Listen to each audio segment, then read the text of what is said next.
This is going to be my last video I'm going to do on this clown by the name of Luke, unless something new comes out, who ain't nothing more than a lying, despicable tether if you ask me, but we'll talk about that later on in the video. Uncle Luke, by trying to get people to say if Farrakhan, Malcolm, and Garvey are tethers, that's his way of trying to compare himself to these guys, in my opinion. He keeps on trying to bring his name up in the realm of these guys, which, by the way, Uncle Luke, you ain't nowhere on these guys' level if you ask me. And that tether point he keeps on trying to make and go around saying is divisive is all because he can't really say what he wants to, because he'll get shunned. Because what he really wants to jump out here and say is that us repping our lineage, codifying around the term foundational Black American is divisive. So we can't have a lineage and get to sharing common experiences, our culture with our people, and have camaraderie with our people the same way other groups of people get to do. Damn that. I stand in solidarity with my brother Tariq Nasheed, and I salute him on bringing FBA up into the lexicon. Because for a long time, we were just getting thrown into a big gumbo pot of everybody that was Black. But us repping our lineage and looking out for people in our lineage ain't dividing Black people. And if you think so, Luke, you just going to have to live with that. But I want to talk about that Twitter space that Uncle Luke had a few days ago. I went back and listened to the rest of that video. Uncle Luke brought up a councilman, an FBA brother from out there in San Diego, I believe, and wouldn't even let the brother talk and get a word in edgewise. And I find that very disrespectful. He was even putting words in his mouth, saying he don't want nobody that ain't foundational Black American to vote for him, which is nonsense. I find that disrespectful. Uncle Luke, truth be told, had a problem with anyone going against the narrative that he wanted to push in that Twitter space. Anyone that wasn't on Team Uncle Luke, he had a problem with. Then Uncle Luke went on to do what tethers do, lie. He went on to say that Steve Bannon sponsored the FBA movement. He keep on talking about FBA like it's a movement as well. We ain't no movement, we a lineage. So stop that lying, Uncle Luke. He said that it was brought in around the time that Trump first got in office to separate and divide Black people, which is nonsense.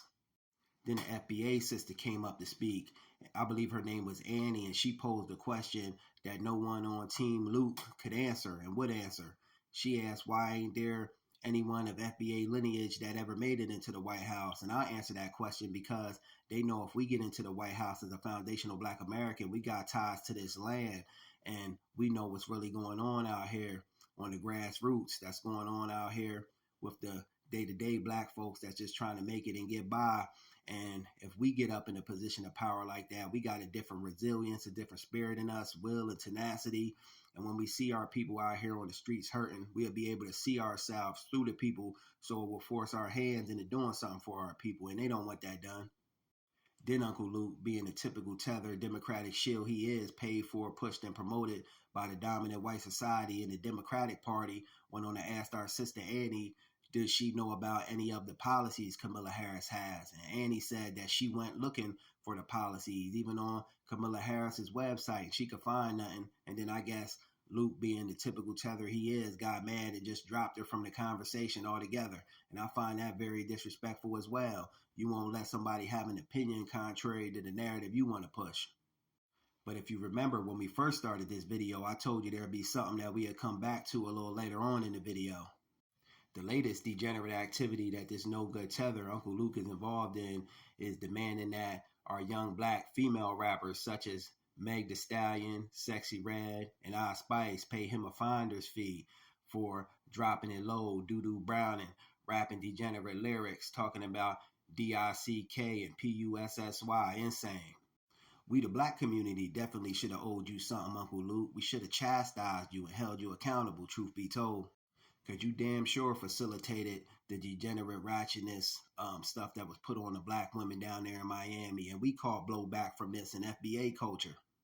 This is why we've started delineating, because we noticed a lot of the degenerate ratchetness that was coming through Black culture was getting brought in by people that were non-FBA. So we started to look around and notice an influx in this. And this is why delineation is important.